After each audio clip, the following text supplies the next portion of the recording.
महामानव भारतरत्न डॉक्टर बाबासाहेब आंबेडकर यांच्या जयंतीनिमित्त परळी शहरातील रेल्वे स्थानक परिसरामध्ये असलेल्या डॉक्टर बाबासाहेब आंबेडकर यांच्या पुतळ्याला धनंजय मुंडे यांनी अभिवादन केलं। डॉक्टर बाबासाहेब आंबेडकर हे केवळ एका समाजाचे नसून ते संपूर्ण जगासाठी ज्ञानाचं प्रतीक आहेत।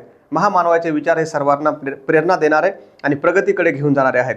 त्यांनी देशाला समतेचा जो महान संदेश दिला तोच संदेश समाजाला एकत्र बांधून ठेवण्याचं काम करत आहे। त्यामुळे बाबासाहेबांच्या विचाराचा वारसा आपण सर्वांनी कृतीमध्ये आणायला हवा अशी प्रतिक्रिया यावेळी धनंजय मुंडे यांनी दिली।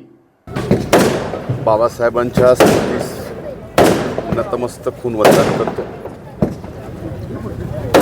या परमपूजनीय डॉक्टर बाबासाहेब आंबेडकरांनी या भारत देशाला, जगातल्या सर्वात मोठ्या लोकशाही असणाऱ्या या देशाला संविधान दिलं आणि या भारतातल्या प्रत्येक नागरिकाला आज ताठ मनानं समानतेनं ज्या संविधानामुळे आज वागायला मिळत आहे, ज्या संविधानामुळं आज बोलण्याचं स्वातंत्र्य, लिहिण्याचं स्वातंत्र्य, हे जे सर्व स्वातंत्र्य आज भारताच्या प्रत्येक नागरिकाला या ठिकाणी दिलं आहे, ते परमपूजनीय डॉक्टर बाबासाहेब आंबेडकरांनी या देशाला दिलेल्या घटनेमुळेच या ठिकाणी दिलं आहे।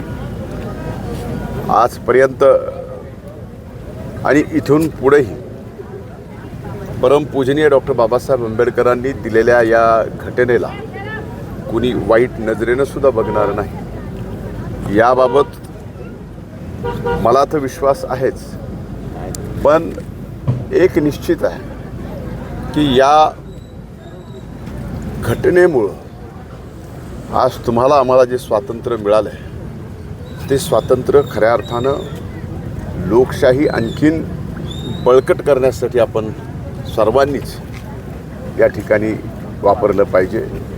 आज पुन्हा एकदा परमपूजनीय भारतरत्न डॉक्टर बाबासाहेब आंबेडकरांच्या जयंतीच्या निमित्तानं मी माझ्या मतदारसंघातील, जिल्ह्यातील, या महाराष्ट्रातील, देशातील तमाम जनतेला मनपूर्वक शुभेच्छा देतो।